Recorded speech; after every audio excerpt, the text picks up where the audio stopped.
tonight, our attention first and foremost will be about the Nigerian oil and gas sector. There was a summit today put together by Pengasan. And at that summit, the group managing director of the NNPC Limited, Mr. Mele Kyari, says that the refineries of Nigeria will come into operation before the end of the year, and also is making assurances that Nigeria will become a net exporter of petrol by 2024. I'll allow you to listen to Mr. Mele Kyari. Today, we export 100% of our production. No resource-dependent country does this. And that is why, yes, we must deliver on our mandate. I don't want to speak about it. When it is done, you will see it. So I don't want to tell you we're going to revamp our refinery. That is too much of PowerPoint talk. So it will be done, and you will see it. So I don't want to speak about it, so that we're tired of speaking about it. But what we must achieve is that this country must be a next exporter of petroleum product. And this is within sight. I strongly believe now, without giving you dates so that people don't get angry again, that in 2024, this country will become a net exporter of petroleum product.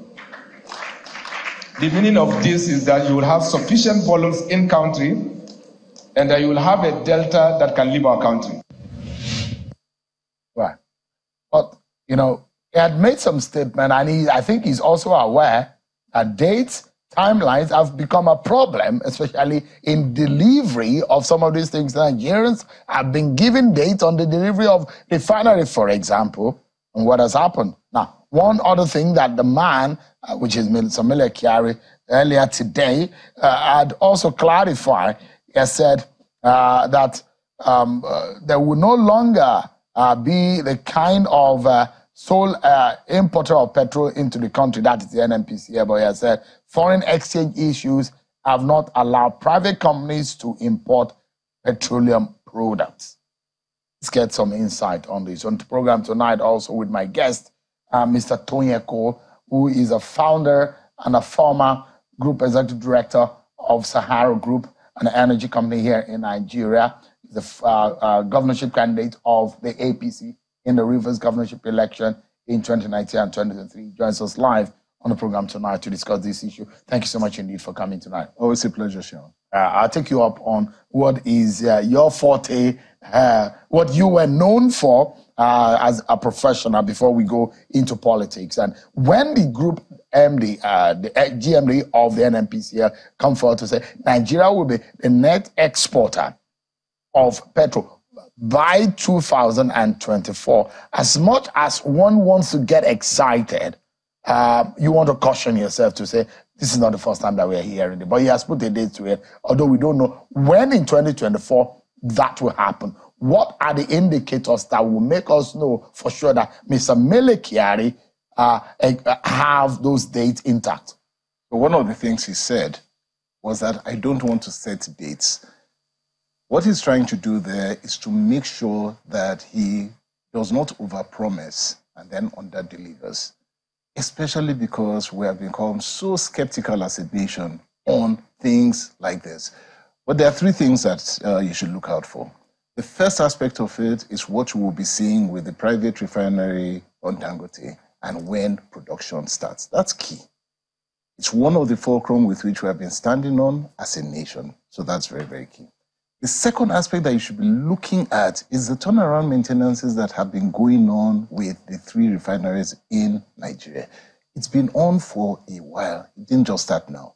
So he's looking at it and saying that these things will come to an end between now and sometime next year, and being very careful about setting the dates. But most importantly, the third thing, and this is a personal opinion, but the third thing that we should be looking at is at what point do these refineries become privatized? Why is this?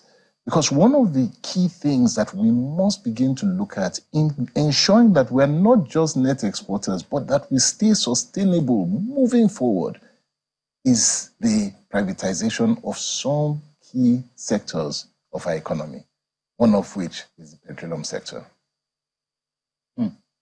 Look out for these three things, then we'll be net exporters. Worry Port Harcourt, Kaduna, there are possibilities that we can make them work again. Yes, but I would also say that as you are getting to the point where they begin to work, also put in the process to privatize them.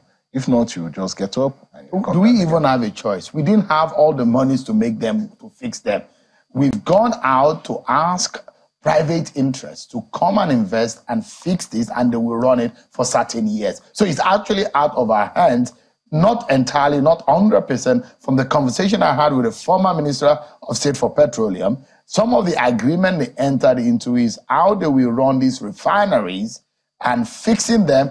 Nigeria paid some money, hundreds of millions, into fixing the refineries. But then the monies of these private interests have gone into fixing it, and they will run it. And I mean, for those who say that government is a bad manager of resources, perhaps they are right. You know, Sean, in I think it was 2004 to 2007, the Obasanjo regime at the time went very, very active in privatizing refineries. It got very close to doing it just before it left in 2007. And then all of that was reversed. Between 2007 and today, look at what has happened. We've seen it. Nothing has worked. And we're talking well over 14 years. And there are turnaround maintenance being paid for. Workers are being paid. All this you cannot sack the all workers. This period. Everything that will make the refinery work optimally is there in terms of manpower, in terms of logistics and everything. And nothing, not a drop of oil comes out of it. Sure.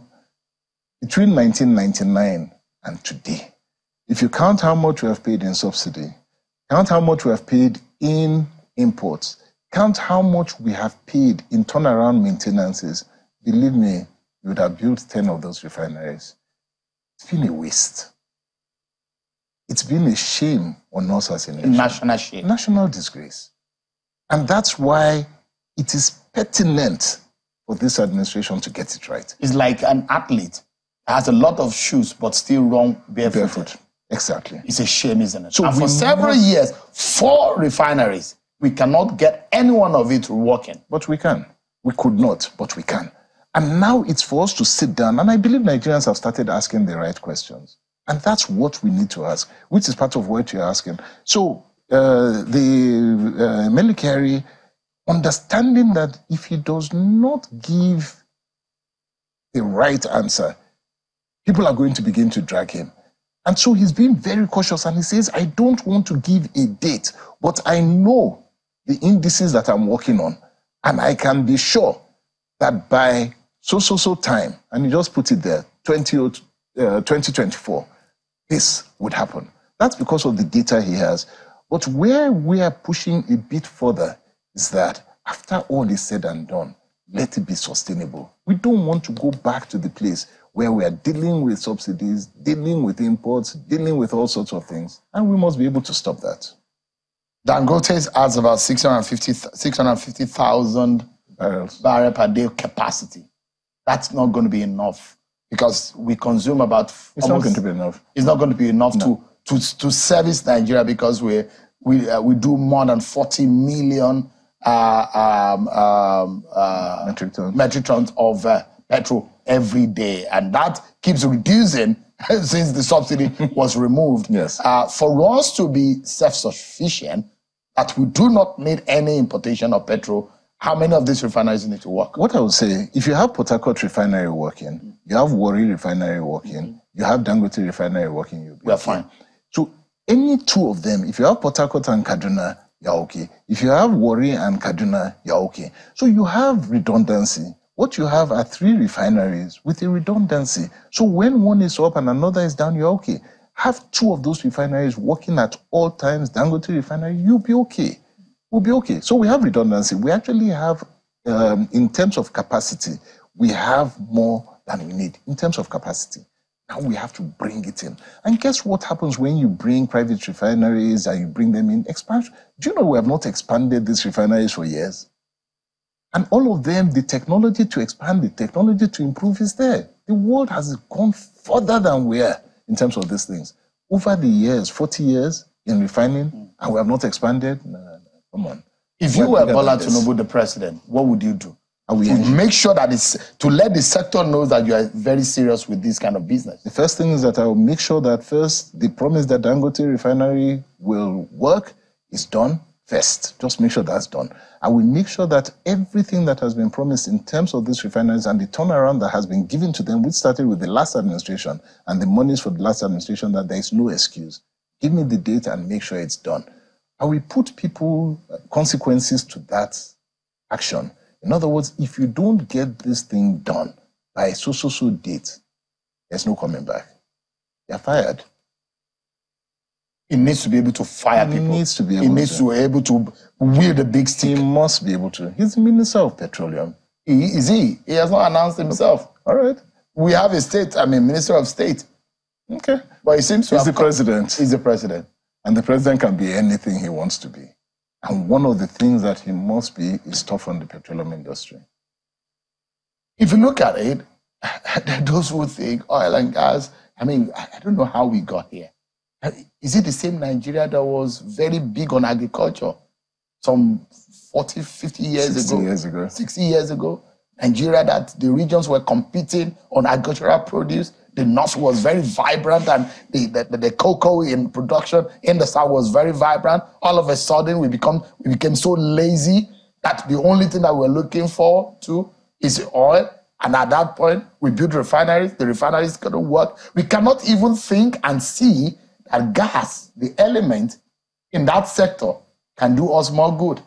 But we flare more. I don't know that we cannot think about this, because there are many papers on this. Many people have talked about all of this. So the issue is that we know we can do this.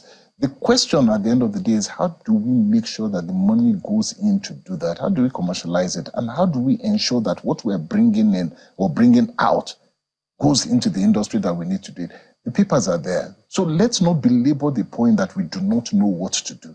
The question is that, are we disciplined enough to get it done? And when it is not done, who bears the consequences? You know why that, it's very ironic, isn't it? A student who tells you that I know this very well, but goes into an exam and fails. What happens to him? That's the point, that the consequence is failure. And that's what we have seen over the time. Yes, but when they fail, there's a consequence to that failure. Can we explain the fact that electricity generation is at this level compared to other countries of the world? With the kind of gas that we have in this country and the abundance of sunlight that we have. Is it explainable? Can we comprehend that kind of situation? What is the consequence of that failure? Who has been dismissed from office because of that? Who has been held to account for the waste or not reaching it? One of the biggest problems we have is that there's no consequence for failure. You might as well celebrate failure. There's no consequence. And so we must address the issue of consequence for things when they don't work in Nigeria. I need to take you to Rivers politics, but there is something that worries me, though. And that is the fact that subsidy removed. Those who believe that is not true. Recently, subsidies, the federal government seems to be paying for subsidy. Now, look, Mele Kyari said NNPC has gone back to being the sole importer of petrol because of FX issue.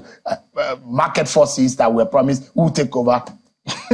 So we've now had, it was supposed to be auto market force. Now it's now being manualized. We've gone back to the old ways. Well, sure, you remember I was at a program and we discussed this. And I said back then that it's not just enough to remove subsidy. If you don't deal with some of the other pressures on the foreign exchange, you will get back to where you are. And that's exactly what has happened. Unfortunately, the issues that had to be dealt with have not been dealt with. Can you imagine trying to move petrol today to 1,000 naira per litre? I don't think Nigerians will find it funny at all. And so, but is it sincere also? I mean, no matter what the situation is, but when the government wanted to remove it, they made it clear. Yeah, absolutely. When the government says we're not going to pay and we are already saving about over $1 trillion, they told us, they made it very clear. But when the government is going back to do what they said they will not do, shouldn't we, the Nigerian people, be told exactly and explicitly tell Nigerians that, yes, we said we will not do this, but because we do not want pains to come to you, Nigerians are reasonable, don't you think?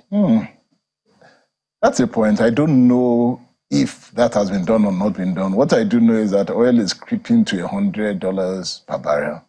And when it creeps like that, petroleum prices are going to rise. The last time that you got any increase, oil was about $20 or $30 less than it is today. So, yeah, Nigerians know what's going on. But what you're saying is, can the government come out and say we're not doing this? I think they're being careful as well not to say it. But yeah, they could. That's one angle. The very touchy area. Very issues touchy. of integrity, issues of transparency to the Nigerian people are very key. But let me take you to Rivers State. Yet again, Governor Fubara flawed you. He flawed you at the election, has flawed you at the tribunal. What are you doing? Okay, so the short answer to that is that we're going to appeal. The reason being, number one, we are told that APC not being a party to the petition denies me my right to run. I don't agree with that. So we would appeal that. That's not the only grounds upon which you lost at the tribunal. The other ground is more, it's more incredulous. And I'll explain this. There was impunity, right, to stop us from getting our CTC documents. Pure impunity. Not only was there violence that was televised, there was a total disregard of subpoenas on INEC by INEC. They refused to release the documents given by the court. They refused to appear to come and defend why they did not do that. And then the same court, to whom they ignored all documents, then said to us that we did not bring the documents that INEC refused to give to us to prove our case that there was some level of malpractice. I just felt I don't understand the double standards here. I came to you and I said to you as a court, this is a tribunal, and I say, we're trying to get documents from INEC to prove our case. INEC is withholding these documents. Give us a court order. You gave us a court order. We go to INEC. We issue the court order. INEC refuses to obey the court order. We come back and we say, INEC is refusing to obey that court order. You issue a subpoena that they must appear. They don't appear. And we say to you that the Evidence Act says that if somebody willingly refuses to bring evidence, then you must know that they are hiding something. And then you say to us that we did not prove our case because we did not bring those same documents. Does it even make sense? This, for me, I'm at a loss. What do you suspect? There are many things that I suspect, but one of the things that I definitely suspect is that the court did not do what it ought to do. What about INEC? Because you are alleging INEC is refusing at several points. Yeah. So I came across... And this is INEC at the Rivers State level. Yeah, no, INEC at national level. Not just Rivers State, INEC at national level. Now, I came across a program recently where a very senior lawyer said that unless we can get INEC to begin to be held accountable for their own mess in elections, we will not have any free and fair election.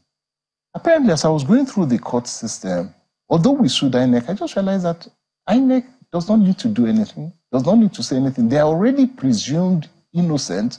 Whatever they present, it's okay. And I think that is grossly unfair. So yes, we are alleging that they did certain things, and it's clear that they refuse to obey any kind of court order, and they're not penalized for it at all. There's no penalty. If the court had said to me, for example, that I must come and appear, and they issue a subpoena, and I don't appear, they will issue a bench warrant, and I'll be arrested. Nothing happened to INEC. Now, when you have that level of impunity, what do you expect? So have you filed your appeal? We're in the process of filing. You know, that's something else. So the appeal, I needed almost immediately, once the tribunal gives its judgment, usually within 48 hours, you will get your judgment, because the date starts counting. 21 days, I must file. Brother, it took 7 days for it to come out. Every day we're asking, just give us our CTC. So you remember the fight for the CTCs the last time? We're back to that again. It took 7 days for the courts to give me. So waste 6 days out of my 21 days. There are games that are being played. But we're watching and we're learning. And we're going to teach Nigerians. Are you confident of your chances going to the appeal? This is not the first time. No, it's not. I have gone through this kind of process. It is. But is this any different from the last time? No. So one of the things that I've heard both from laymen, Nigerians, and all sorts is that you cannot trust the judiciary to do justice. So I've heard this over and over again. My own opinion is when I ask, is it 100% that you cannot trust them? They say, no, not 100%, but to a large extent you can. Okay. As long as there's a small percentage that we may be able to find somebody to do good, then I will hold on to that small percent. What I see is that most people don't believe you will get justice. And people say to me, why are you wasting your money? Don't bother. Give up. Just leave this thing. I say, no. As long as there's a small percent for us to learn the truth, there's a small percent that somebody may be able to say, you know what, let us do justice, then we'll continue fighting it. So I'm holding on to that small percent. So in all of this now, you don't look like the APC in Rivers State. You are feeling that you're not getting justice or you're not being heard properly as you should be heard in the court. Are you being given a chance in your party? Do you even have a foot in the room in your party? Yes. So you see, the party dynamics are very, very interesting. The first aspect of it is that the party, the NWC of the party and the party have no problem whatsoever. I'm a member of the party. Nobody has removed me from the party. I attend party functions, party activities, so no issue with that. At the same time, parties are individual. For some reason, the last legal advisor and the acting national chairman or whoever gave out an instruction to change my lawyers, and the party, quote unquote, withdrew. Whatever reason, whatever political dynamics happened, that happened. But the party as a whole, when did this happen? We didn't even know that this had happened. That's the funny thing about life. So you see these things, so you know that they are behind the deal, under the table deals and all of that, but it's fine. You learn, you continue moving. So as a party, I'm okay. Do you think Rotimi Amaechi's stance in your party or his status right now is affecting you? Because he's your close friend. No, from day one. From day one. And I keep saying to people that, you know what, Rotimi Amaechi has not said anything. All he has said is just leave me alone, let me be quiet. I have my own individual responsibilities and my own individual views. See me for who I am. But a lot of people use it as an excuse. People have found a loophole. And they say, if Amaechi is not coming out and supporting you, then he's not supporting you. His silence means that he's not supporting. And as a result of that, let me come in. And some people have used it very, very well. They've entered into the party as a result. They've gotten benefits as a result. And they've blamed Amaechi as a result for many things. But Amaechi is Amaechi. Amaechi is 1.5 years older than me. For goodness sake, we're contemporaries. We're practically age mates. He's older than me in politics. But that does not mean that I have no brain, no word, nothing to say. It doesn't. But are you guys still cool? Of course we are cool. I'm cool with Amaechi. I'm cool with the president, my president. I'm cool with my party chairman. I'm cool with Senator Magnus Abe. I'm cool with Akuku. I'm cool. Are you cool with Governor Nyesom Wike? Yes, he was in court with me. And most people, he came into court, and people saw me go to him. I don't have a problem with Nyesom Wike. I never had. Are you thinking one day you might, because he said that he's not a member of the APC, but do you see yourself working together as party members? If Nyesom Wike comes into APC, then he's coming to meet us in APC. We're there in APC. Now he will have to come and talk to us in APC. So I'm waiting for the day. For now, Nyesom Wike is a member of PDP. He's not a card-carrying member of APC. He's serving in an APC government as a coalition. Again, and I've said this, I don't have a problem with the president appointing anybody that he wants into. But once it comes to party affairs, if Nyesom Wike comes into APC party meeting today and he has not handed over his PDP card, we will tell him to walk out and he has to. He cannot come into any meeting that APC is having as a party because he's not a party member. When he chooses to become a party member, he has to come to the state. It's Rivers State, and we are the APC members in the state, unless he's going to tell us that we are not APC members. And he cannot do that. We are there, we are on the register, I was the governorship candidate, so we'll have to sit down and he'll have to let us know under what condition he's coming. That conversation has not been had. You are the leader of the APC in Rivers State at the moment. I'm the gubernatorial candidate, so I'm one of the leaders. Who is your leader in Rivers APC? That's a tough question. I would say Rotimi Amaechi remains leader of APC. in Rivers State. He has not said anything, but he remains leader. Next, myself, Dakuku, leaders of the party. We have a party chairman in the party. He's also part of the leaders, and then we have some elders there. So, I mean, it's a game of win or lose.